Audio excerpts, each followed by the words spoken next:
Wow, making videos is hard, especially in such quick succession. Writing all these scripts and actually maintaining their quality, going through that pesky editing while also trying to find an audience. What's an upcoming anime superstar to do for inspiration? I think I need to move deep into the country and divorce myself from the hustle and bustle of middle class mediocrity. Maybe reconnect with my youth and remind myself why I do what I do. Or at least I can watch a show about someone else doing that and take notes.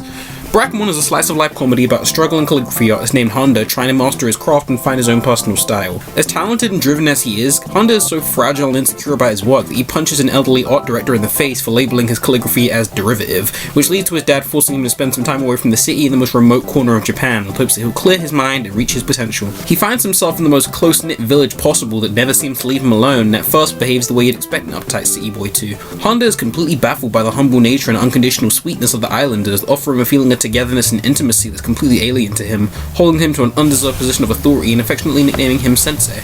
No character exemplifies the nature of the island and its people better than the 7-year-old Naru, an endlessly energetic little girl who immediately declares Honda her new best friend and is dead set on destroying his privacy forever. This is the type of village in which everyone knows each other and nobody locks their doors, and Honda initially responds to this with cynicism. However, over the course of the show, he slowly finds himself coming down to earth and learning to appreciate the value of community, and the positive effects it can have on his work.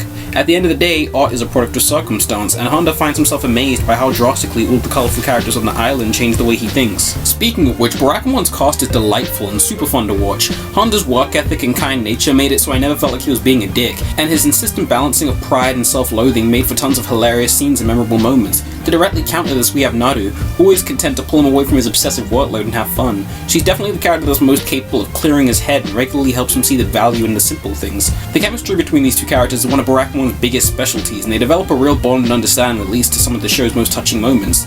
They're a duo. We're also treated to Miwa and Tomoko, two middle school girls that pop in and out of Honda's personal life at their leisure. Despite her insistence on teasing Sensei at every possible moment, Miwa may actually be the most normal and competent character on the show. Meanwhile, Tomoko presents herself as a proper literary girl while harboring a filthy fujoshi underneath several layers of shame. I've got a cousin just like her. Naru's friend Hina may possibly be the most adorable character in anime history, with her characterization being such a perfect representation of how little girls act, being afraid of everything and crying for no reason. There's the big brother on the cusp of manhood, there's the whiz kid that both the young and the old respect. This island has it all, and everyone has fantastic potential for hilarity.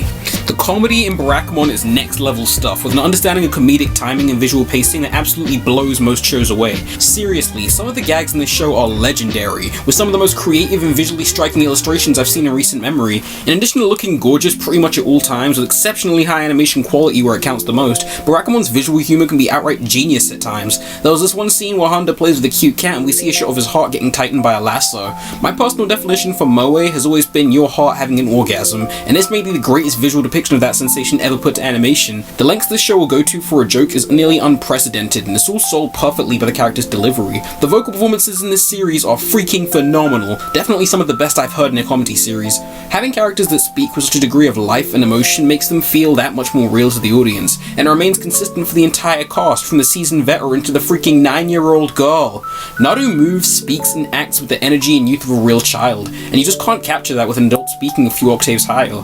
This is what Renge needed. Honda gradually accepts the islanders as something of a second family, and in turn begins treating his calligraphy less like a science and more like an act of personal expression. He slowly stops requiring the validation of the outside world and comes to understand the personal value of his work, which is something he could only achieve once he examined himself from another perspective. Overall, Barakamon is fantastic, and stands as yet another excellent anime in 2014, a year with more than enough excellent anime. I don't really have much in the way of complaints, but rather just acceptance that this show can't be one of my favourites. The show feels short for a 13-episode series, and it has such an obvious avenue of appeal that I don't have all that much to say about it, which is why this video is on the shorter side.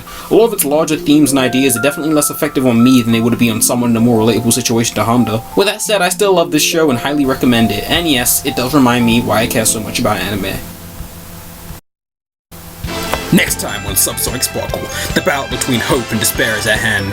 Genrobuchi and friends knock things into 12th gear, with more sharp power than you could shake a stick at. The tilts are real. But let's not lose our heads here. Right, mommy?